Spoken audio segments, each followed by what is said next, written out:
Hello on the Rockers. It's comedy night with our TikTok viral stars, Mathews, hot on his When That Thang Got a Thang'n.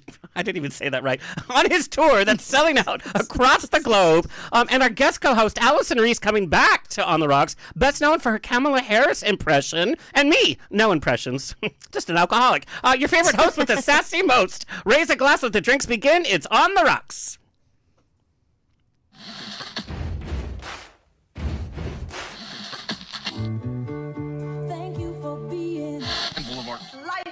Banquet, and most poor suckers are starving to death.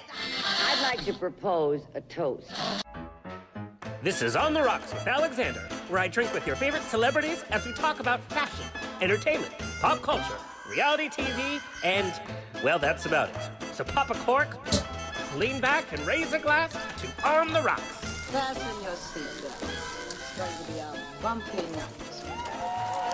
Lord have mercy, buttons and bows and pantyhose. On the Rocks podcast, a place where we're too glam to give a damn. Okay, we're on day whatever from the release of Britney's memoir, The Woman in Me. Every day there's some new juicy tidbit coming out, and I'm living for it. Y'all think that she's crazy? She's crazy all the way to the bank, by the way. Best PR. Meanwhile, Barbara Streisand is like, I released a memoir too. Bloop. Poor Barbara. She's like, what about me? Follow us on Instagram and TikTok at On The Rocks On Air, and on Facebook, On The Rocks Radio Show. Send me an email. Book me for a pride, wedding, funeral, quinceañera, bris. I don't care. I'll show up. Info at OnTheRocksRadioShow.com. Send us your comments, guest requests, and guest questions. The show's presented by Straw Hat Media. You can watch and or listen to our now over 330 episodes at OnTheRocksRadioShow.com. You can watch us on Apple TV, Roku, Amazon Fire TV, on the Outlet.tv app, Facebook Watch, streaming with Pride on SVTV, and on Channel 31 on the East Coast. You lucky East Coast. Okay, let's get the show on the road. My co-host today, coming back to On the Rocks, Allison Reese is a comedian writer known for her Kamala Harris impression, viewership in the millions worldwide. Currently, she's voiced characters Lydia Parker and Nina Powell on Stephen Colbert Presents, tuning out on the news on Comedy Central. She made her film debut in the Judd Apatow film Bros and was named a 2022 Just for Laughs New Faces of Comedy. She's an alumnus of the 2022 CBS Sketch Comedy Showcase and the Second City in Chicago, which we talked extensively about last time. You can also read her article in Metrosource magazine, available nationwide. She also appeared on The Tonight Show with Jimmy Kimmel. You can listen to her podcast, The MK Hour, on Apple Podcast, or catch her live at UCB with her sketch group Wishbone, or her solo show, which I got to see, called Unhinged, Beyond the Kamala. Please welcome back. Oh no, let's take a little peek. Actually, let's take a little peek at Miss Allison Reese in action. I'm Kamala. Okay. Yes. While I was on many GOP debate bingo cards, I did not really make an appearance. I am to the GOP like a fly is to Mike Pence. I'm just always on their minds. Vivek Ramaswamy stole Barack Obama's joke when he said, I'm a skinny guy with a funny last name. Also copying, Barack Obama was Ron DeSantis and his crazy ears. Mike Pence, he was ready with his talking points, he had all the tea on Trump. He kept Nikki Haley behind one of those dividers your teacher hands out during a test so he didn't have to look at a woman. Folks said Chris Christie did not. Jesus Christ. Like, I think that's such joy to the nation.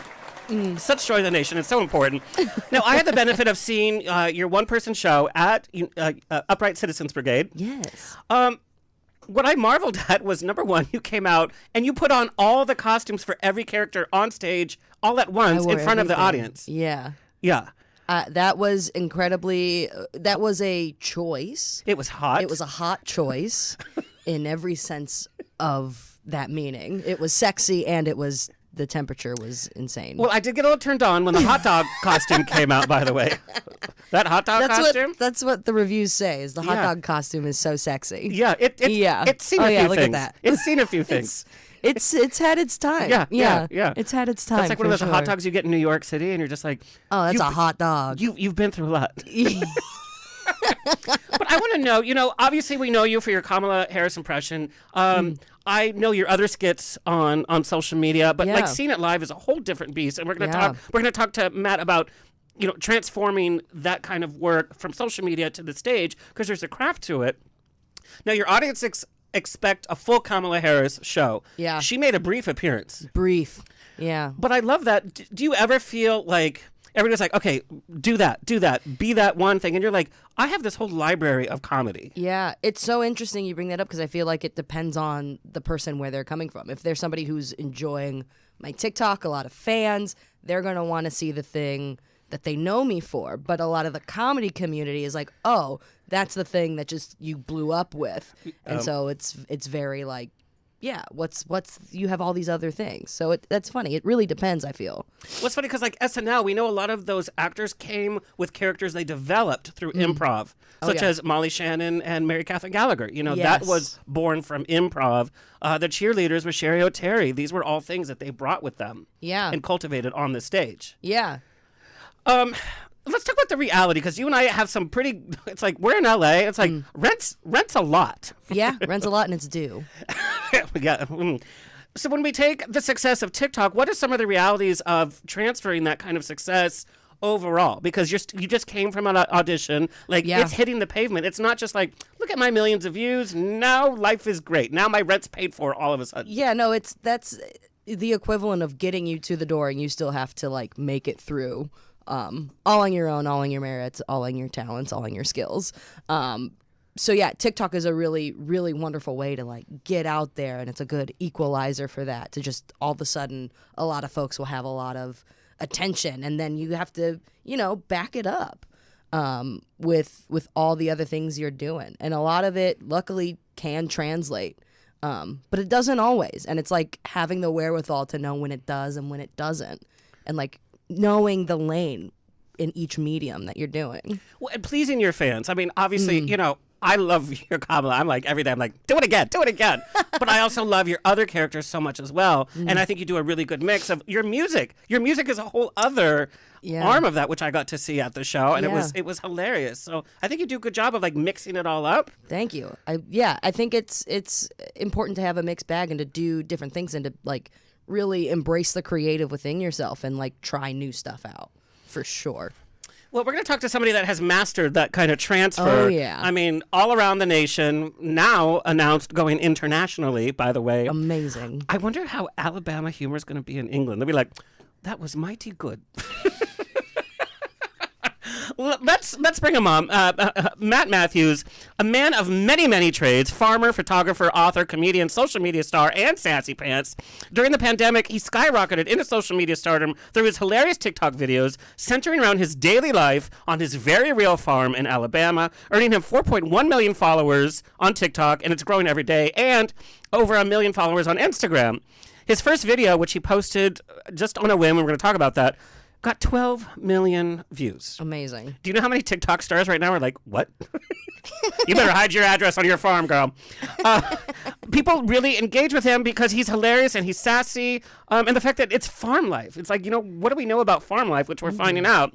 His current tour, When That Thang Get to Thang'n tour, has been selling out comedy clubs and theaters nationwide. And he's been on tour, so we caught him like in between performances. Yeah. And now it's going international in the new year, by the way. And his live show has his video series, Confessions with Matt, which is hilarious, where he provides his feedback to audience members who spill their deepest, darkest secrets. And these are deep and dark secrets, by the way. It's like, what is happening in our nation? And he does that all on stage. If you're on anywhere in the U.S., his next 3 dates are November 18th at the Parker in Fort Lauderdale. It's an army type thing, so I have like problems. So you couldn't. Fort Lauderdale, yeah. December 1st at the Regency Ballroom in San Francisco. And he has to fly all the way back to the Palladium, Times Square in New York, by the way. My God. Let's take a look at a little bit at why the nation's obsessed with Mr. Matt Mathews. Oh, hell no. You want to tussle? Wookie, quit taking things that aren't yours. Okay, Two-Ton Tilly, you are not supposed to be over here on all this grass. Let's go. Let's go. Do not run from me. I'm gonna beat your ass. Excuse me. Excuse me. You get up in there shitting in my hay, you going to Chick-fil-A. I'm not playing with you. Get your ass off of her. You don't even have any nuts. Get down. Is this always necessary? You know, I'm not a headrest. Get off of me. This is Matt Mathews at work. That Chick-fil-A comment, just like, That you know. that was really good. That was so funny. Please welcome Matt Mathews. Okay, so I have to know, you just finished Boston. You have another tour date like coming up soon. Are you on the farm now? You're on the actual farm. I'm on the actual farm. I'm in my actual kitchen. Past my bedtime for you. Yes. I like how he slipped that in there. He's like, that's pants. We have to talk about this farm. What is the animal roster list at as of now? Because it's not just like, oh, I live on a farm and it's like a fancy house in Alabama. It's like there's animals there. So what's the animal roster list right now? We have 4 horses, a donkey, 2 pigs, 35 chickens, 9 goats, 2 dogs, and 3 cats. You know, Oh my we're not so God. different. It sounds like a night in West Hollywood, Yeah, by the it way, really with all of our does. animal designations, with the chickens and the pussies. Okay. Now, you are a bona fide Alabama boy, born and raised. It's not like, oh, you know, this is a character or a shtick. This is your life. I have to know, what was your childhood like, and what was your access to comedy? Where did this sense of humor come from? I actually grew up. I grew up really poor in the projects. I was the only white kid in my neighborhood. I had an alcoholic mom, and life was a struggle, you know. And that's kind of what my show is about. And you know, I've always been kind of the class clown, and I've always been the person that made everybody laugh. It's funny because I was always kicked out of class for my mouth and for saying stuff, you know, in class that I shouldn't say, and now I get paid for it. So it works. But I never wanted to do comedy. That was never something that I wanted to do. I never had a desire or a dream to be a stand-up comedian.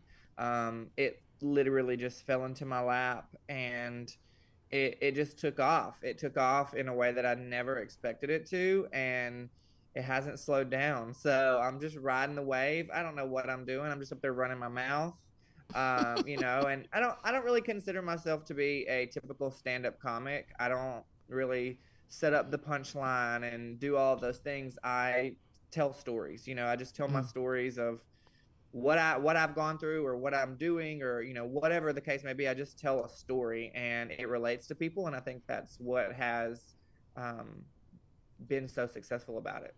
And Allison, like hitting the stand-up scene out here and the comedy scene, improv scene, that's kind of where comedy's going, is fans don't just want the setup and the punchline. No, they want to be interacted with. They want to talk to you. They want to hear about you. They don't just want those setups and punchlines, and that's what's so refreshing to see, especially with the things that you've been posting from your shows.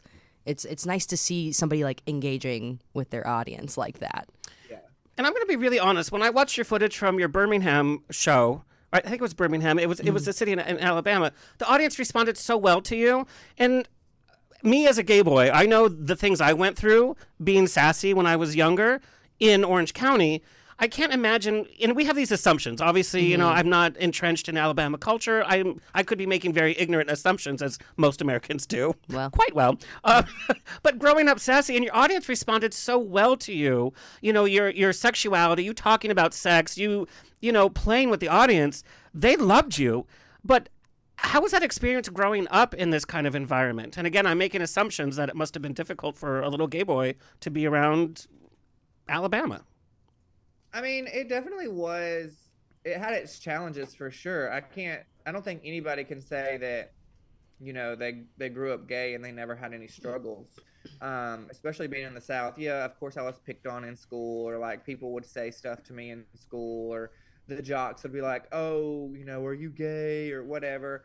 But that was really the extent of it. Like, nobody ever like shoved me in lockers because I'd punch a bitch in the mouth. You know, like, it's never been like that for me. And I think, honestly, you know, you talk about how the crowd reacts so well to me. I think it's because I just say the things that everybody else wants to say. Yeah. You know, I just don't care. If you like me, that's great. I am here for it. Like, I'm always gonna rally for the underdog. I'm always going to be that person that defends the people that can't defend themselves. But at the end of the day, like, if you like me, that's great. I love you back. But if you don't like me, I really don't care. If you're not paying my bills or giving me orgasm, your opinion of me is really irrelevant. Yeah. Now, did that come from your youth? I know your parents separated when you were young and you kind of had to move around a little bit. When that happens, you tend to kind of have to build this thick skin and kind of be happy with your own person. Did that kind of contribute to this personality? Yeah, I think so. I mean, it took a long time for me to be comfortable in my skin and to be okay with my body and to be okay with who I am. And I think a lot of people still struggle with that every day. And that's a big part of what my show is, learning, number one, that it's okay to love who you are. It's okay to be comfortable in your skin. It's okay to feel confident in who you are. Your weight is not determined by a number on or your self-worth is not determined by a number on a scale. And being a boudoir photographer, like, that's taught me a lot of that. I've done that for over 10 years. And so that has taught me a lot about being comfortable in who you are. And if you can't love yourself, then how can you expect other people to love you? Well, it's funny you mentioned your boudoir photography. I mean, photography was one of your first kind of real passions. Allison, he worked at Walmart Portrait Studio when he was 17 years old. Amazing. Girl, yeah. I am sure, and again, assumptions, but I'm sure a Walmart studio in Alabama is a little bit different than other places. And at 17, that's when your sass is like at its like best. You don't give a shit. Do you have like a funny story from working at that studio? Actually, yes. I told my husband this the other night. So, at this studio, okay, so we had to, every single day you had to acquisition, okay? So, like, you'd have to like walk the floor of Walmart and get people's phone numbers and their emails and all the things, and you would put it into the system, right? Well, every single morning we would have conference calls, and the district manager would be like, okay, you guys need to get X amount of numbers today, like do X amount of, whatever. And I'm like, no, thank you. I'm not walking the floor of Walmart and asking people for their phone numbers and emails. That's a hustle. Yeah. Baby, that's a hustle that I'm not willing to do. So I would take the yellow pages. Oh my God. Open them up, and I would just start typing people's names and numbers in there. And on like the next day, we're on the conference call, and the district manager's like, Matt, you're blowing it out of the water. You guys need to do what Matt's doing. Whatever he's doing is working. Like, he's a star, blah, blah, blah. And I'm like, did they find you out? Yeah. no. Good for you. And they'd get a call and they'd be like, Walmart wants you in their studio. And they were like, yeah, wow. let's go. I'm honored. Yeah, that's good. Good. That's an entrepreneur at work. All you entertainment people, you want to know how to hustle? That's how you do it. You just make it work. Baby, I'm a hustler. Yeah, well, we have to be in this business. You do. Because nobody else is going to do it for you. Nope. At all. No. So talking about photography, you saved up money to buy your own camera. You're self-taught. How did that shift into boudoir photography? Because that's a very niche market. Did you just want to see a bunch of naked people? No, because 99% of my clients are women. Like, tits and vagina do nothing for me. So, I didn't know what I wanted to go to school to be a nurse. Right. And I realized that it wasn't like Grey's Anatomy. There was no like illicit romances happening. Yeah. So I dropped out of nursing school, and I spent all of my graduation money when I graduated high school on a Canon Rebel, like from Sam's Club. And I had no idea what I was doing. And I started photographing people and my friends, and I was really terrible. And I did a lot of weddings, and that was okay, and I was making decent money, but I didn't love being another check mark on a list for a bride. I didn't love being in the heat every weekend, like in Alabama, like that's some bullshit. So a bride asked me to do photos of her getting ready that she wanted to give to her husband, and I was like, I've never done that before, but we'll give it a shot. And they ended up being like my favorite photos of the day. And so I started doing like boudoir photos. Like every Valentine's Day, I would host like these these like mini sessions where people could book me, and I would spend 30 minutes with them, and I would like take a few photos of them for Valentine's or whatever. And then it just kind of blew up so much, and I started booking so many boudoir sessions, and I was like, okay, this is way better. Like, I'm not outside, I'm in my own studio. Like, I can do it how I want to do it. It's an hour long. And then I just started realizing how life-changing it was for people. You know, I was photographing women that came from bad marriages or came from eating disorders, or, you know, that just never loved their body. They never felt comfortable in their skin, and being able to make people realize that they were beautiful just the way that they were was just incredible to me. And I photographed a boudoir session for my mom in 2014, and then she passed away unexpectedly in 2015. And I remember her telling me, like, that was the most beautiful that I'd ever felt. Like, I've never felt so pretty in my life. Like, thank you so much for making me feel that way. Wow. And so that was kind of like this is what I'm supposed to do. You know, I'm supposed to do this. And I did that. I've been doing that for over 10 years, and it's been an incredible career. But there was just something missing. You know, I realized that I loved making people laugh. Making people laugh was always very natural to me. And I knew that, like, making people laugh and making people feel good about themselves were two things that I loved the most.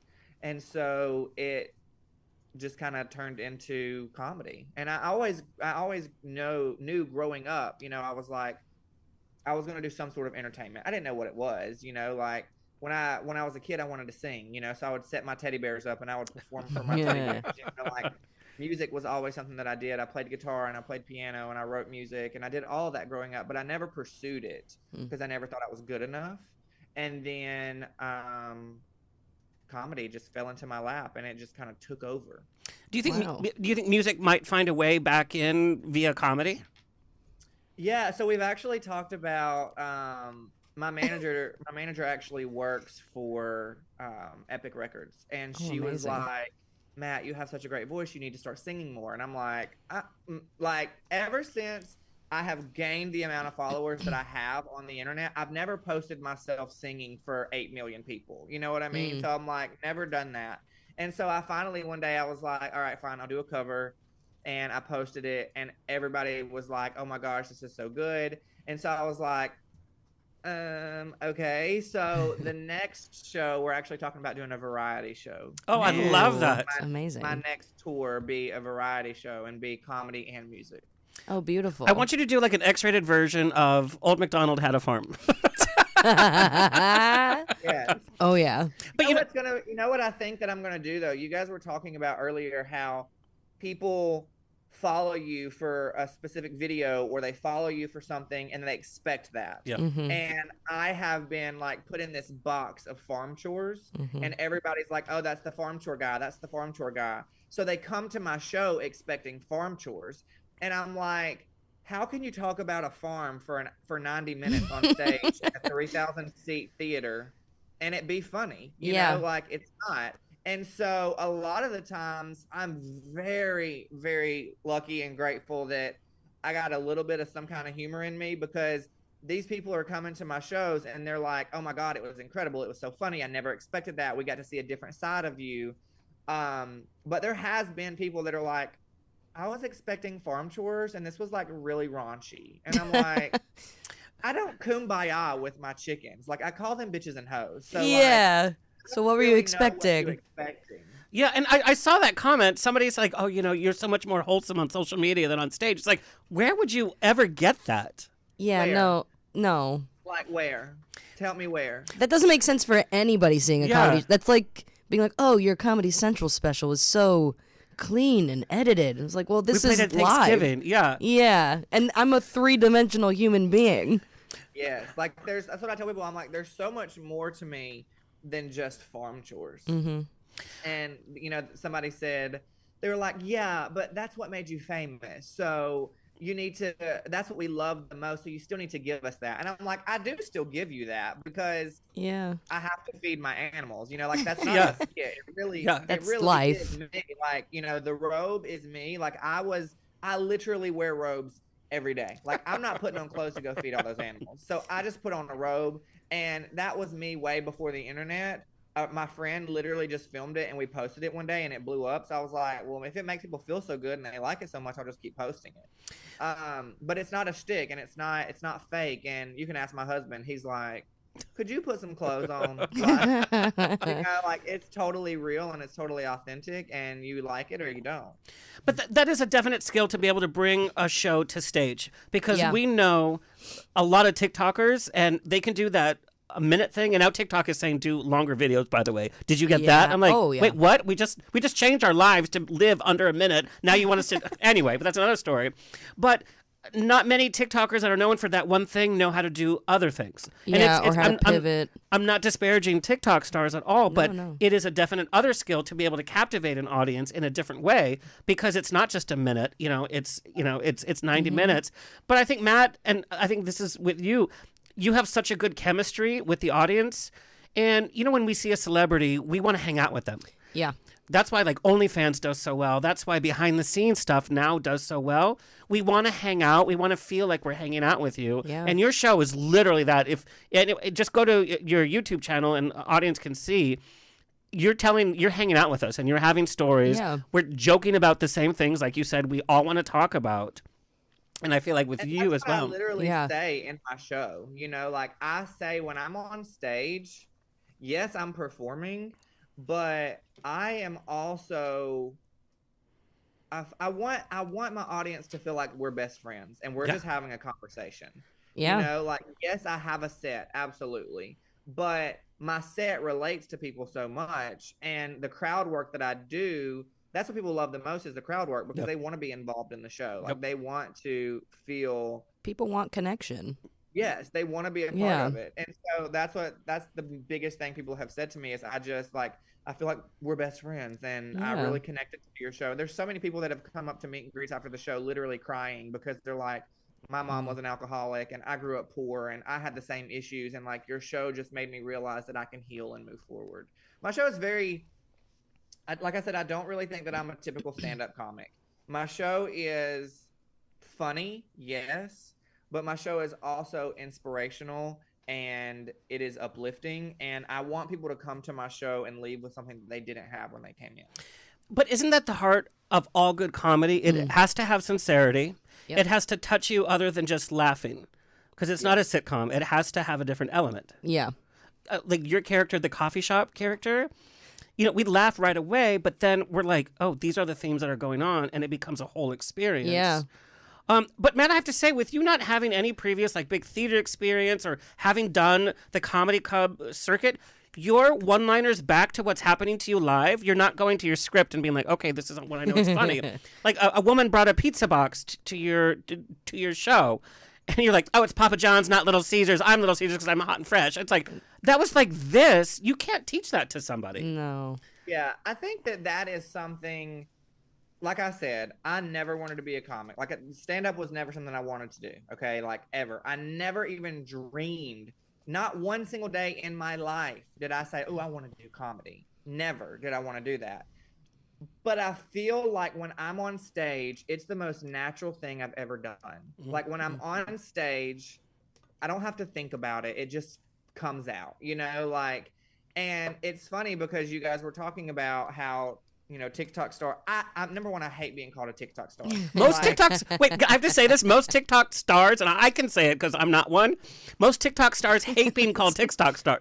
Whatever. And then TikTok stars that are not stars are like, I'm a TikTok star. It's like, no, bitch, you ain't. Yeah, that's how you know. Yeah. That's how you know when someone's bullshitting you. Like, I'm a TikTok star. It's like, first rule of being on TikTok, you don't talk about it. I'll see an article come out or a headline and it says Matt Mathews TikTok star, and I'm like, no, bitch. Like, can you just? But Matt, when you have millions of followers, that kind of makes you a star. I mean, that's like literally the definition. You don't like. At what point do you think you're a star? Like 20 million followers? Yeah. What's the number? Okay. Let's get you there tonight. Number? We're doing a telethon. Let's do it tonight. What's your TikTok head count? 4.2 million. Ooh, that's a star. Aren't you there? I don't know what. Aren't you there? It's like 4.1, right? No, maybe it's 4.2. Go look. Oh, so he is a star, bitch. This kid. So just to talk about another side of you, TikTok was not the first time that you kind of shared yourself with the nation. You released a memoir titled Uncovered, The Naked Truth of Life, Love and Addiction, which is still, it's available on Amazon, by the way. I ordered my copy today, where you really kind of discuss life growing up poor and overcoming certain obstacles. What inspired you to put that book? Because this was pre, TikTok. What inspired you to put that book? And when you read the reviews on Amazon, you've touched people. Well, I know you've touched a few people, but you've touched people in so many different ways. I was waiting for that. Yeah, I had to slip that in there. That was another joke. Okay, do you see? I can't do what you guys do. But this book was, what inspired you to do this and put this out? And it was really well received, but you really put your heart and soul into this. Like, talk about being naked. Yeah. So I feel like we're being very candid, so I'm just going to be very blunt and honest. Please. I feel like my entire career in entertainment, I've done it myself. Everything that I've done, like I've made it happen on my own. I feel like, so I at one point I had a TV show in development with a production company, and at the very last minute, it was a reality show about my life as a boudoir photographer that lives on a farm. This was way before comedy, and it didn't air, like it right when we were supposed to go to season 1, right when we were supposed to greenlight, they didn't greenlight it. And then my agency dropped me, and they were like, oh, well, you don't have a show, so there's nothing we can do.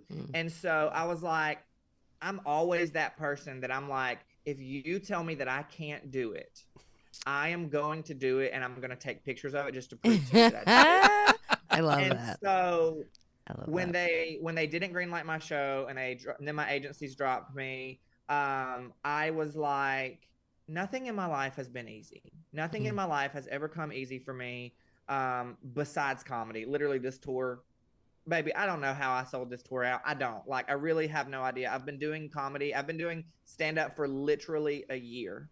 And, some of the biggest comics out there, they don't like me, and they talk a lot of shit about me. They're jealous. Like, twirl on them. They're like, I've been doing stand-up for twirl on 12 them. years. Maybe if you was funny for 12 years, then you wouldn't be having to do open mics for 12 years. But, I realized that everything in my career, I've done it myself. Yeah. I've made it happen on my own, without execs, without networks, without agents, without any of that. I've done it on my own. And so I really wanted people to realize that it doesn't matter where you come from, and it doesn't matter what your background is, and it doesn't matter what your parents were like. You can do anything that you want to do if you believe in yourself enough. And what is up with this little piece of hair? Girl, lay down. Just that one you're going to look at? Honey, there's a few. So, girl, I was asleep before this, so, it is what it is. So I was just like, if I can do it, then so can other people. If I can make it out and break the generational curses, and I can be something better for myself, then other people can do it too. And I realized that statistically I should have been an alcoholic, or I should have been an addict, or I should have been dead. And I made a promise to myself at a very young age that I was going to not be another statistic. And so I wanted to write a book, and I self-published it. I didn't have the following that I have now. I didn't have a comedy tour. I didn't have any of that. And I self-published it, and it was amazing. And it still sells incredibly well today. And I think it's 3 years old. 29. Yeah, it's 3 years old now. 19. Yeah, and it's, people still come up to meet and greets every single night with that book. And that's amazing. Want it signed, and they're like, I didn't realize that I could be better for myself. And I'm like, that's why I wrote that book. I think you've inspired a lot of people, and even entertainment people. We all have certain obstacles. Some people choose to be victim to those obstacles, or like you said, no, it's a challenge, and I'm going to rise above that challenge and make it happen. We talked about, last time you were on the show, we talked about your struggle like in Chicago and certain racial things with comedy. You're like, no, I'm still, like, I'm going to do my thing no matter what I have to do. And I think it's really inspirational. I think right now we're all tired. Nationwide, no matter what industry, Yeah. we're all tired. We feel a little broken from COVID, from family, from everything. Yeah. And so when we hear stories like that, I think it's just really, really important. And then It's so uplifting. everything's comedy. That's Yeah. I was raised, and comedy is healing. I just keep thinking about And it's your unifying. trajectory. Yeah. But Matt, your trajectory specifically, like from nursing school to these boudoir photos to this, like everything is just so healing. It seems like that's been a really like huge path for you. And it's really inspiring to see. Well, and the fact that it's good to know that, we see like a TikTok viral personality, I won't say star, personality, like, you get 12 million views in your first thing, and we're like, oh, well, they came out of nowhere. It's like, no. It's so you easy had to the write struggle. that You had a off. show Yeah. that didn't. And there's auditions that don't work. There's projects that we think are going to be, this is the project that's going to finally do it, and then it doesn't. And that's just part of life. Mm-hmm. You really got to create your own everything. Yeah. Right. When did you first realize that your first video was a hit? Like, how did that news come to you?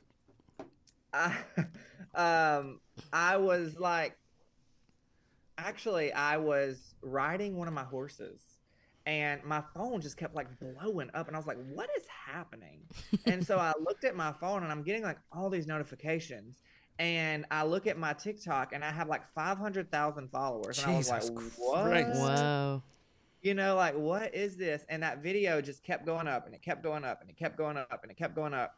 And Megan Trainor followed me, and then Lance Bass followed me, and Tabitha Brown followed me, and I was like, That's a sign. Yeah. Yeah. what is happening? But it wasn't that for me that made me want to keep doing it. It was reading the comments of people saying I haven't laughed like this in a really long time, and I needed this. Especially during And- COVID, we were all looking for Yeah. that. Mm-hmm. Yes. And it was, you're such a light in a dark world. And so I was like, I have to keep doing this. Yeah, you got to keep sharing that. Like, this is just who I am, and I just want to continue to make people feel good. So I just. That's kept such sharing. a lovely source to be coming from with comedy, because I feel like so many comedians do not come from that like source of inspiration of I want to make other people feel good. A lot of it 100%. is I want to feel good. I want to feel funny. I want to feel looked at. Or I'm going to turn my anger into something. Yeah. Grab at low-hanging fruit and... Yeah, and you just don't And I don't feel like see that's it coming why from people aren't joy. successful, though. Exactly. like, I feel like when you go about it the wrong way, like I genuinely, like I just want to make people laugh, and I want to make people feel good. Yeah. When I'm on stage, I'm literally looking around, and if there's somebody that I see that's not laughing, it is my mission to make that person laugh before the show's over with. Mhm. And it's mostly the straight guys. The straight guys are like, I'm not laughing here. But they're laughing on the inside, Wait, can you do that again? Yeah. Could you do that one more time? Get my Bud Light. 2-drink minimum, what? Yeah, they, like their wives or their girlfriends drag them to my show. They don't really want to be there. And it's funny because like by the end of the show, they'll be laughing, and they'll come up, a lot of the times they'll come up to meet and greets, and they're like, dude, you're so funny. And I'm like, I'm aware, you just needed to calm your I think every gay guy's gonna hit on me down, and you will be okay. So back to the power of comedy. It's so unifying to that reason. You know how we're going to win this war with our LGBTQ community against, social and political oppression? It's by making people laugh. It's by building bridges rather than coming out of anger. I know our community is very angry, and we have a right to be. But like this, you're changing people. Well, I don't know how far the straight guy will go, but you're changing minds, and you're making people feel more relaxed about being around a gay person. Yeah. Even just that one person who was before and is now like, oh, that was so lovely. That seed is planted. Because next time Farm pun intended. No, literally. Got it. Oh, got it. Because next time he's at the bar with his buddies and they're making fun of a gay guy, he's gonna be like, knock it off. That's someone who could make me laugh. Yes, or give really good head. One of two. I want to know. It's one thing, and I know we kind of talked about this. When all of a sudden you get these millions of views and your kind of personality changes and people start to recognize you and that starts to rise, and it happens pretty fast. Back in the day, it would have, you get a PR rep and all that, but social media, you literally can become a well-known personality in a week. How does your husband feel about sharing you with the nation? Because now it's not just, it literally is your life. It's your house. It's your farm. It's moments with him, but it's you having to share yourself now and then going on tour. How do you maintain a healthy relationship with this kind of newfound fame and this kind of demands that are put on you? You're putting together, merchandise, and you're on the tour, and you have to post content, and you have to respond to people. That takes a little bit away from you.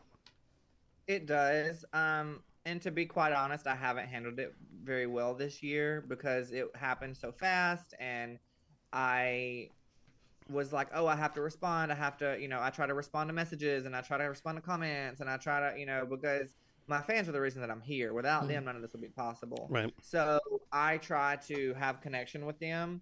And my husband is great. He actually manages my merch. So he goes on the tour with me, and he, handles all of that. But it is definitely hard, and it's something that I'm still working on. Like last night we put up our Christmas tree, and we were watching a TV together. He was like, so okay, cute. put your phone Yeah. there. Yeah. Don't look at it. Don't pick it up. Like, Flip it upside down. yeah. And so that's something that I'm slowly working on for me, because at the end of the day, I know that I have to take care of me. And that's been a really, really hard pill to swallow. And I've realized that this year, because I've allowed my agents and I've allowed everybody to basically kill me. And I've been on tour since February, and I have gone every single weekend. I do not have off days because I am, I have my boudoir business still that I still shoot. My assistant shoots more than I do now, but I still do shoot some. And then beneath my boudoir studio, I have an actual store. So I have my Mathews brand, and we have a skincare line, and we have a natural candle line, and we have apparel, and we have all these things. So it's like Monday, Tuesday, Wednesday, I am in my store and in the warehouse, and in my studio, and then Thursday I fly out, and Friday and Saturday I perform. Sunday I fly home. Monday, Tuesday, Wednesday I'm back at the warehouse. So it's definitely a balancing act, and trying to figure out how to balance it to have a little bit of a life, and realize that yes, these people love me. Yes, I love them. Without it, none of it would be possible. But you have to take care of yourself. So I have 7 shows left for this year, and I'm so excited because I'm like 7 shows left, and then I have 2 months off. So I'm taking January and February off. Good. And then we start back in March. So I'm just not going every weekend next year, and my agent, he's like, well, we're filming my special next year. So the very end of this tour, we're going to actually film my special here in my hometown at a beautiful historic theater here. Amazing. And he's like, that's going to be at the end of July. And then we can start going back out in August and, working on your new show. And I was like, no. And your single's going to drop, and your rap album. And the pilot.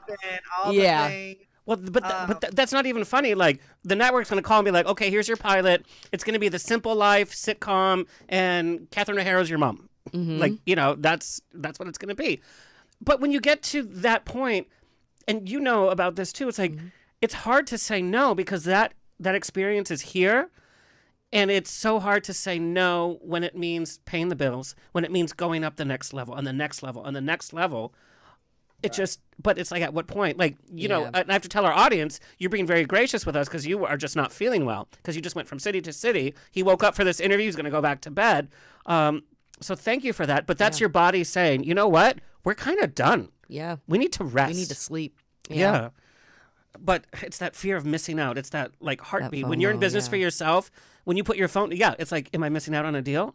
Yeah. What's happening? Especially when you're that's such an exactly entrepreneur. how I feel like if I post a video and it doesn't get millions of views, I know in the back of my head it's social media algorithm. We all go through it. It's up and down. And it's low right now. But literally, my husband makes fun of me all the time because I'm like, oh my God, I'm done. Like, I flopped, like flash in the pan. Nobody loves me anymore. He's like, oh my God. That's crazy, but your heart starts to beat in a certain way. Yeah. Our body chemically reacts to this kind of following social media. And I know we talked about your struggle. Do I post a Kamala Harris or do I post a singing knowing that it might shift the algorithm? It plays in your mind. In the middle of the night, you're like, let me just check. Yeah. But That's I mean, insane. Like, when this is your livelihood, Yep. like this is how I pay for my animals. Like this is how I pay the bills. Like, Yeah. And I have gotten to a place where, with my brand, we've expanded my brand so much, and we just came out with this beautiful farm bag that's like just this leather bag, and we have like, all these things that we expanded my candle line and clothing and all these things, and I've kind of had to get to a point where I'm like, okay, I am now a brand, like these things that I'm selling. I feel a lot of the times when I post about my candles that, a new launch, or we're about to drop a new bag, or we're about to do something, I feel so salesy sometimes. And I'm like, I don't ever want people to think that I'm just trying to sell them. Like if they don't buy my stuff, I'm not going to love them, or I'm not going to keep posting content for them.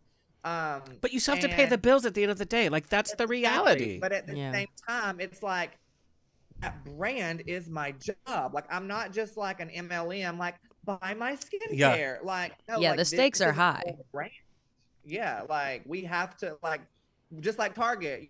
Target just doesn't put out funny videos that make you feel good. Yeah, Right. exactly. So Matt, your candle line. Can you name some of the candles you have in your line? Audience is gonna love to hear this because I'm addicted to these labels. It's like I want T-shirts made out of these labels. What are some of the names of your holiday candles coming out this year? So our winter line drops tomorrow, and my favorite is it says "Winter is coming." Wish I was. We have my we have my catch line, "Happy whatever the fuck day it is." I say that on all my videos. We do have like, "You are enough." We've got some G-rated ones in there, like "Naughty is the new nice." We've got kind of stuff like that. But a lot of them are like, "Eat, drink, and fuck off." I want that as a T-shirt so badly. I want to go to every holiday party, eat, drink, but I want it like the top, and then I unbutton the rest, and it's like fuck off. Yeah. Yeah, like that is what my brand is. My brand is absolutely like what everybody wants to say, but they're too afraid to say it. 100%. And during the holidays, themes that you shared in your book, holidays is a hard time for a lot of people. Yeah. Whatever humor we can bring, 100%. Now I want to know, and we got a bunch of questions from your fans, so I'll try to get. What was your travel experience prior to this tour? Because you've literally been in every kind of major city across the nation. I didn't travel a whole lot. I was kind of a homebody. And I still am a homebody. Like when I get on stage, I am in my zone. I'm in my element. I love it so much. But those travel days before the show and the travel days after the show, I'm like, I just want to go home. Yeah. Like I don't want to. I hate traveling. I do not like traveling. Awful. Even packing. Yeah. I'm manifesting, I believe in manifesting positive things, and positive things happen, so I've manifested a sold out tour, which has basically happened. But now I'm manifesting a private jet. Yes. Yes. Fuck the environment. Let's go private. Yeah. Fuck the environment. I need to fly the day of the show and fly home right back after the show. Like, Yeah. It is what it Your own is. shuttle. On the other side, though, it must be kind of fun to be able to see America in like snapshots, to see what you want to go back to, all that. Or do you not get to see everything? Like they put you in the hotel, you do the show, and then you're out. Oh. Yeah, typically I have 2 shows a weekend. So like we'll fly in Thursday, do a show Friday, drive to the next city, do a show Saturday, get up at 4:00 in the morning and get on a plane Sunday morning to fly home. I want to know, what's your pre-show ritual and what's your post-show ritual? And this is from one of your fans. They want to know what you're doing beforehand. So I'm usually before a show. I don't really have a ritual. I'll usually drink some sort of like tea. I put on my Spanx, and I get that's. I mean, I don't really have anything that I specifically have to do.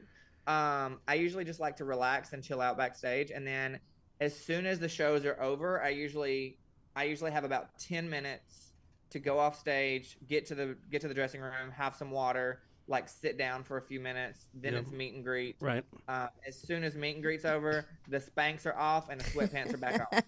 And you're back at the hotel, room service, the whole bit. Sleep. So you're not like a diva before the show, and your husband's like running around getting you like green M&Ms and all that. No. Oh, absolutely not. We're usually Uber Eats and like Yeah. I am literally probably the easiest part. My rider is water, tea, and a grilled chicken salad. Yeah. My rider couldn't be more opposite than that. Yeah. Yeah. What's your rider? Vodka, Cheez-Its, and M&Ms. Just the green ones. And a Go-Go Boy. And a go-go And a boy. Go-Go Boy. You know. Just, Can't forget. Yeah. Yeah. Okay, we've got some more questions from your fans. This is actually from somebody in the entertainment business. Where do you go from here? Hit touring show. Social media is on fire. What's next on your vision board? I still would love a show.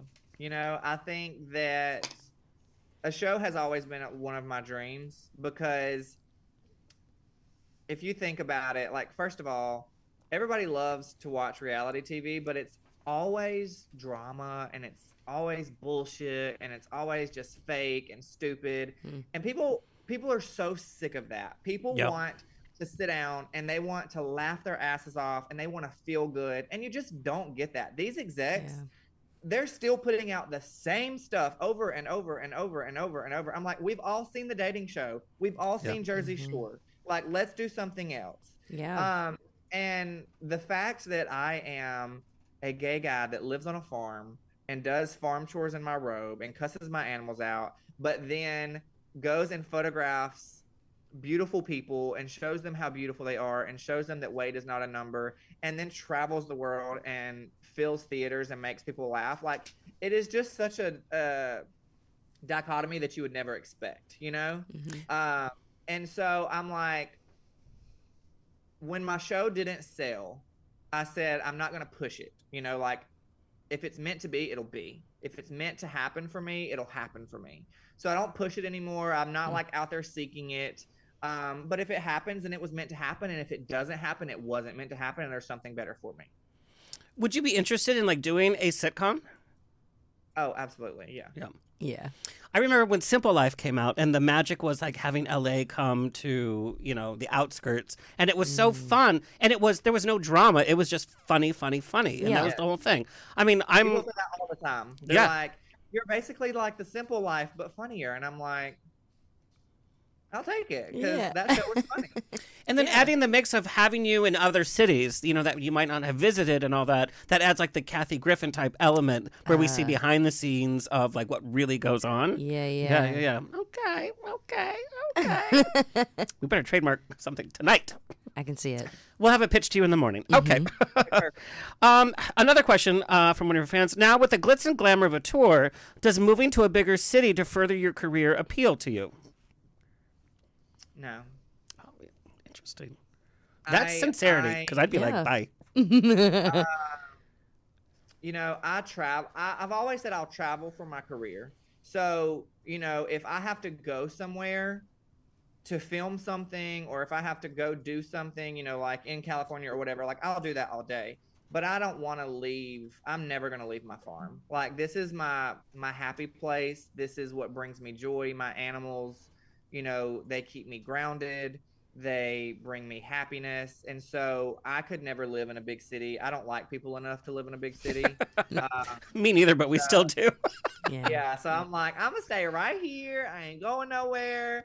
Now, if you want to pay me some dollars, I'll come out and do something, but I'm going back to the farm. Yeah. Well, and that's the house that you and your husband have. Yeah. Okay, another question from one of the fans. How are you the person most different than the personality we see on social media and on stage? So that's a really good question. Somebody actually posted the other day about how I wasn't, they just know that I'm not the same person in real life that I am online. And I'm like, ask my husband, because he's going to tell you I'm literally the exact same. That's not a skit. It's not fake. It is really me. Now, am I like that all the time? Absolutely not. Like, am I sitting here like cussing y'all out and, like, you know what I mean? No. Number one, because a bitch is sick. But You make a sick look good, by the way. Have you ever seen a sick person look this handsome? No. No. if you could see the bottom, you would really laugh. I am absolutely the same in person as I am online. I'm never going to fake something because at the end of the day, you can only fake something for so long. True. And you The truth can only always comes take out. a character for so long, and you can only make, this thing that you're not for so long. So the cussing, the vulgarity, like the sincerity, the gratefulness, all of that is really who I am. And you just like it or you don't. But doesn't some that don't. But doesn't it also come with that responsibility, like, always be on? Like, people want to meet the fun Matt. They want to meet that farm person that's going to be like, bitch, and read you in a funny way. And you're like, can I just get my groceries at the store? Like, can I just do that? Or, like with you, it's like, do Kamala. It's like, no. Can't I live? Yeah. So there's that pressure to always be on, too. Absolutely. That happens all the time. Like, I get recognized everywhere I go now. And every time I go somewhere, where's the chickens? Bitch, they're at home. Where do you think they are? Like, How I'm not insane if packing you them off did in my pull out a suitcase. chicken. that would be something. Just bring a chicken now Just, wherever you go. start bringing chickens places. Be like, this is what you asked for as they get pecked. literally. Yeah. What, like the quote-unquote chicken you bring on stage, too. We have so many other questions. I know you're not feeling well, so we're going to let you go. I'm just trying to get... Trying to find. Yeah. Fans, send more questions. We'll get them answered somehow. Confessions with Matt. That's such a popular segment, which you do on stage, but it's also a popular video. What is the craziest confession so far, and what have you learned the most about people from hearing all these confessions? I've learned that these bitches are wild. I thought I was a little, like a little fun, a little something, but like these people are wild. Like, I don't even know. Can I even say it on here? Yeah, you can do whatever you want. Yeah. Okay. Okay, this last weekend, somebody left a confession, and it said, it's so bad. Oh no. Oh, no. They said, Oh. I masturbate to my parents having sex. No. Yes. Like, girl, what? So the Are one... you on drugs? Wow, that's That's weird. That's creepy. beyond drugs. That's That's the kind of something confession worse. that Yeah. So what, like... And I hate to say it, but, like, not to bring, like, a dramatic part to it, but you take that energy when you hear something like that. Oof. That's a lot. The one, it's on your YouTube, and you made the funniest reaction to it. Like, that's so good. This girl's house sat for her parents, and there was a dildo on the nightstand. She's like, wow. So she cleaned it off, and she used it, and then she realized it was mold your penis dildo, so it was her dad's. I don't like any of that. But that's more innocent than this, though. So that confession was so mind-blowing to me and so insane that I've actually had to continue to use that at a couple of shows, even though they didn't actually leave that confession at a specific, the show that I'm at that night. I mean, this is what's happening in our world. That confession was just so mind-blowing that I've had to continue to take it with me and, like, give that to my fans that are there because I'm like, this is what I get, so I'm passing it on. Yeah, if I had to hear it, you do too. But his reaction was like, I know we're in Alabama, but still. But here's what I also love about these confessions. It's also taking the stigma away from sex. We as an LGBTQ culture, we've been shamed for whatever type of sex we have. We've been shamed on our content. It's like, put out the movie, but don't show anything. It's like, if I have to look at tits in every goddamn Hollywood film, let me look at something. And so I think what you're doing, like we said, there's a bit of activism here. We're removing that stigma from sex. We're having open conversations. We're learning from each other. And it's like, yeah, we all are freaks because we all are freaks. So let's celebrate and let's talk through it. Except for that masturbating to your parents, I don't know. That's the line. Is that the line? It's closer. Actually, I mean, what's than Thanksgiving that. like? It's like, where's the turkey? No. Where's the turkey? Because I'm thinking about turkey based or whatever. Like I said, I can't be funny like you guys. I need to paint a picture of my humor. There's the trick. Anyway, Matt, in closing, I know you're not feeling well. You need to get some rest to continue this world tour. Internationally, what city are you most excited about visiting, and which do you think you might tack a few days on for some romance? We're going to London in March. Not romantic, I'll tell you that right now. London? Thank you. I love that. Awful. I lost 10 pounds because the food was so bad. Oh shit. And it's so boring, and the doors are even smaller. I know American. Well, you don't have that problem, but Americans, we're a little bit bigger. Sure. London was awful. Right. Thank you for that. I really appreciate you. Just crushed my whole brain. Oh. We are doing London. I'm performing. I have two shows in London in March, so we're gonna go and spend a couple of days there because neither of us have been there. And maybe it won't be too terrible, but now I have low expectations. It was like vanilla ice cream the whole time. I'm like, I'm in London, and they're like, okay. Meat Really? pie, sir? Yeah. So take the train from London to France with your extra day. Okay. It's a 2-hour trip. Yeah, no. Everything is really close together. Because I planned 5 days in London.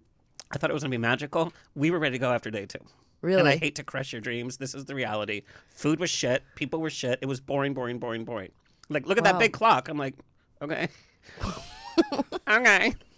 Love that for me. No. No. Allison, do you have any final questions for Matt? Ooh. For the next thing you're doing, where are you going to draw inspiration from for this variety show, do you think? Oh, that's a good question. I don't know. Yeah. I have actually said multiple times I don't know how I will top this show. Yeah. Because this show that I'm currently doing is so good and it's so real and it's so vulnerable and it's my life and it's, things that so many people relate to. I don't know how I will top this show. I will say, most comedians, they walk out on stage with their little red Solo cups and they're just, whatever. I put on a show, I really put on a show. I don't come out on stage in a traditional way. Every part of my show is a performance and I really want people to get their money's worth. And so I told my agent, I was like, so the next show, am I going to fucking swing from the ceiling? What am I going to do? Yeah. You should call Pink. Show? She might be able to give you tips. I was going to say that. Yeah. I need some But as comedians, for both of you, there's always is that pressure of okay, this was such a hit. How do I You don't want to top? repeat it, because audiences don't want to see that either. There's that pressure, just like we were talking about checking your likes and all that. That's a lot of pressure. Yeah. I don't know. I think I'll definitely have something. I'll take a lot of probably inspiration from travel and this tour. Yeah. I think that'll definitely be a part of it. And I also think, with it being a variety show, and if I do go that route, and if I do sing and do that kind of thing, in the show, I'm not going to do what people expect me to do. They're going to expect me to come and sing a funny song. They're going to expect a song about sucking dick that's going to just make them just hee hee hee hee hee and giggle.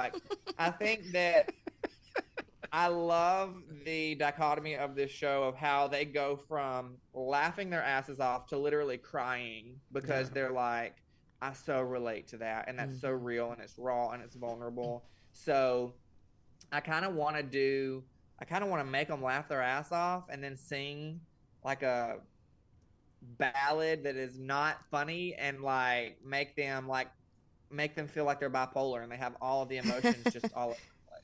I love that. And that's a show. People walk away with something. Absolutely. I would see that show. I would 100% see that show. Oh, when are you taping your show? I tape my special in July. Writing Maybe we it need to do a little road down. trip. Maybe we. Okay. How much fun would that be if we road trip to Alabama? That would be fun. Yeah. I would meet some family members. In Alabama? Yeah. Oh, I would meet nobody I know. Well. You would meet me. Okay, Matt, in final, what is your message to your fans? My message to my fans is to just be unapologetically you. Don't worry about what everybody thinks about you. If you spend your life worrying about what other people think of you, and what other people's opinions of you are, you will live a miserable life. So live your life the way that you want to live it. Be you. Be unapologetically about it, and fuck them. And how many times do we hear this message and we're like, oh, that's a sweet message. How cliche. But like you prove, like it works. Mm-hmm. Yeah, literally, fuck them. If they don't like me, suck my ass. Like, that's what it is. That's another candle I can't wait to buy. People say That's it my new all the live, laugh, time. love. Yeah. People say it all the time. Oh, be who you are. But they're scared to say the truth. Fuck them. Mm-hmm. Well, it's funny because like one of your fans, you posted a picture talking about boudoir shots. You showed a little bit of your ass. And like a fan had an issue with that. It's like, no, Oh this my is God, who I am. I lost that picture. You actually showed it here when it Yeah. started. Yeah. That fuck, number one, I look good in that picture, okay? But what like, is vulgar about this picture? Show me one thing that's What? vulgar about this picture that I haven't seen in Vogue, every other magazine. Because it's a gay guy, it's vulgar? Do you know I lost over 5,000 followers for that photo? Fuck him. Wow. Yeah, fuck them. Fuck 'em. Twirl on them. Fuck 'em. Yeah. Yeah. Twirl on them. I mean, we're talking about 5,000 in comparison to 4.1 million. A blip. Yeah. I know, It's it's like, a blip. it's like 5,000 Bitcoin. Oh, I lost 5,000 today. Okay. Who cares? Yeah, fuck them. Fuck them. But thank you again. Activism. We're showing that we as gay people can be sexy. We can show our skin. It's no different than you showing your skin. Mm-hmm. I'm surprised Instagram didn't flag it because we know.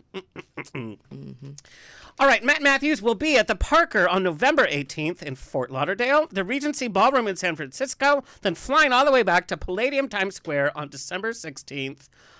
He's going to take a few months' rest before he begins his international tour. He'll have a boring breakfast in London before he goes to Paris. Matt, tell everybody where you want them to find you and follow you. Instagram, TikTok, since I'm a TikTok star. But you, like, I don't know why you say you're not. 4.1 million? That's a TikTok store. Mm-hmm. Like, I'm not Nicole even Kidman doesn't even have verified. that I was many only followers. verified. Matt_Mathews. It's the same everywhere, so.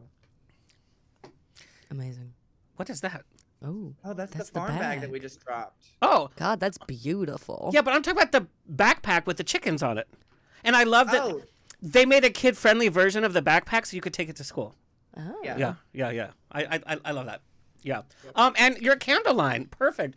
Honestly, the best elephant Christmas party gift would be a candle like that, and everybody would Absolutely. want it. So, thank you so much. I know you weren't feeling well. I couldn't tell anything. No, not at all. No. So gracious to have you there. Thank you for the activism you're doing on the road. Thank you for your comedy. And thank you for spending the evening with us. Say hi to your husband. Say hi to your chickens and horses and everything. I'd love to say I'd come visit, but I will probably never come visit. I might come visit. I'll come to the theater, but I won't go to the farm. Yeah, I'll go to the Applebee's around this. Okay. Yeah. Assumptions. Thank you Get a so good much. night's sleep. Please feel better. And audiences will see you on the road soon. Thank you so much. Thank you. Thank you. Okay, so Allison, let him go to bed, Tony. He's like, I'm trying to leave this bitch. The button.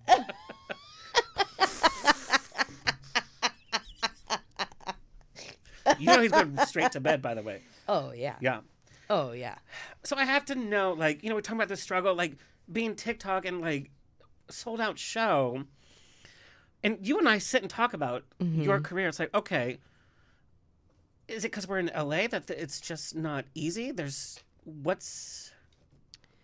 I mean, I don't know. I feel like it's easy and it's hard all over. Yeah. I don't know. I feel like life and career and comedy and everything is just going to always come with all of those ebbs and flows, and there's no escaping that, so why not embrace it and just ride the wave wherever it's at? Zen. He's like done it for 2 years. I'm just like, girl, I've had a podcast for how many years? Well, he's been doing this specific thing for 2 years. Yeah. He's been a creative and a comedian, it sounds like, forever. It's just different avenues. National tour. I feel. National tour. What kind of show would you do? Me? Yeah. Oh, Because we're putting this. It's going to happen in the next year. We're all working together to make it happen. I agree. Yeah.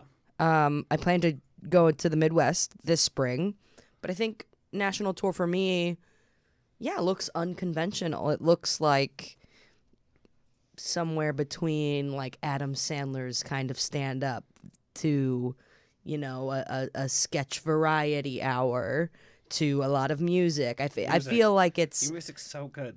Thank you so much. Yeah, I plan to make more music in the coming months and like creating more... Yeah, just creating more and engaging more.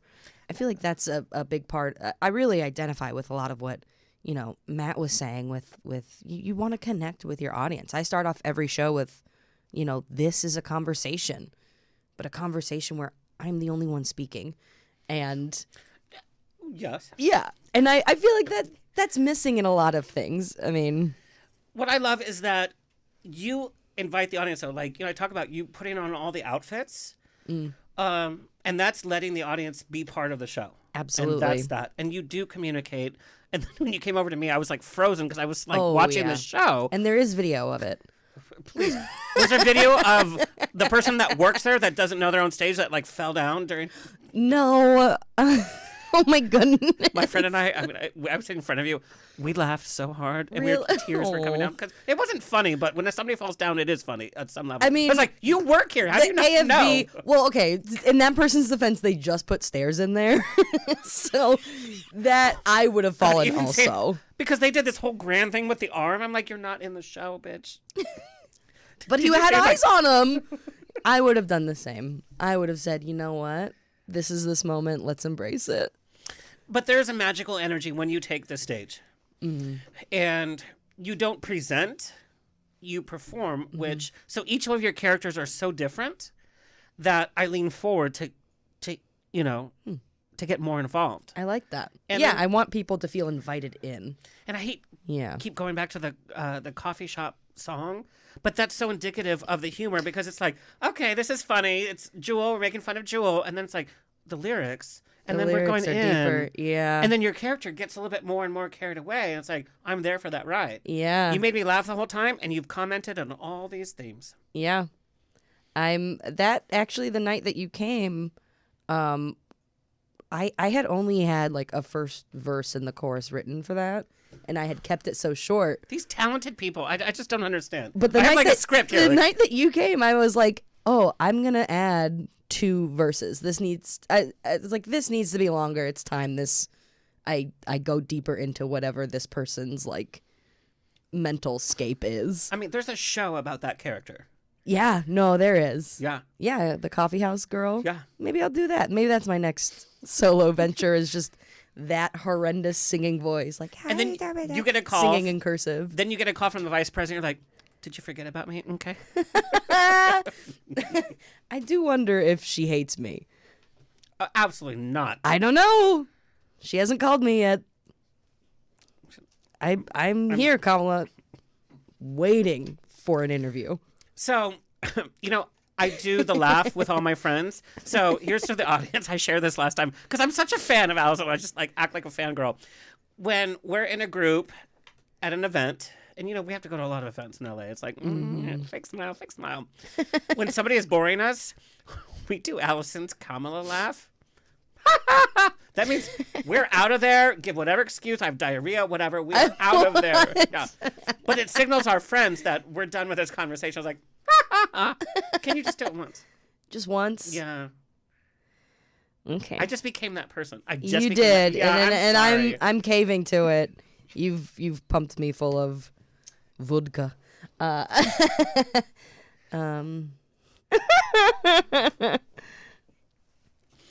So we've graduated from Money? that. Yeah.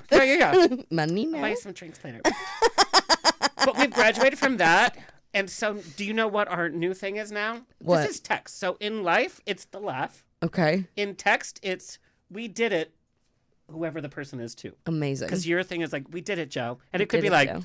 Give a go-go boy a $2. We did it, Joe. So our thing is, we did it. That's amazing. Yeah. That's also like an affirmation. I like that. Yeah.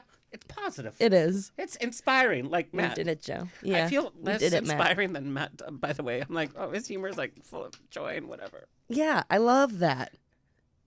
I want that all the time. We did it, Matt. We did it, Matt. It works so well, by the way. Yeah. It does. Like the next day when somebody says, I lost my phone and I found it at the Abbey. We did it. We did it. We did it. Allison, where can people find and follow you? I could talk to you all day long, by the way. And same. But if you find folks want to find me, I think we do need a travel show to Alabama, by the way. I think we should do that. Yeah. Folks can find me at Alien Reese. Wise choice. Why? Why not Allison Reese? Why not Allison Reese? Because that is taken. And I often feel like an alien on this planet. At least it's not Alien DeGeneres. Nice. Do you like that segue? There could be a personality coming your way called Alien DeGeneres. August is giving a thumb. My husband's giving a thumbs down. No. So Alien Reese, literally on across everything. Across everything. TikTok, Insta, Twitter. When's your next show coming up? Oh, I have quite a few shows ahead. There's going to be a best of UCB's sketch show coming up in December. And you're the best of? Well, I know you're the best of. They're picking the best sketches from a bunch of different teams, and I did a Raven Simone impression. On your social media, if you're a fan, you have to, I mean... I surprised myself with that The one. fact that she didn't call... She should have. Why didn't I get a call? She probably swiped on you on Tinder. She's like, I'm there. You're like, no, I'm married. Can't. We're both married. We both can't. She would. I love spending time with you so much. Yeah, she's like, yeah, okay. Okay. I just peed a little. Okay, everybody. That's another fun show. What a fun show. Girl, where's our show? Because what a brilliant co-host. I know I'm going to get emails. What a great co-host. Oh, my God. Yeah. We're going to talk about the bangs later, though. But she literally came from Arizona yesterday, too. Yeah. Anyway, that's all, folks. It's always a grab bag of fun here. Every weekend on The Rocks. Big thank you to our engineer and station owner, Tony Sweet, our social media clip editor, Alexis Mendez. Please like, share, subscribe, so we can continue bringing this fabulous programming coming your way. Until next time, stay happy, stay healthy, stay sexy, stay tipsy, and we did it, audience. This has been another episode of On The Rocks. Tweet me and slide into my DMs on Twitter and Instagram at On The Rocks On Air. Find everything On The Rocks for free at OnTheRocksRadioshow.com. Subscribe, like, review, and share. Until next week, stay fabulous.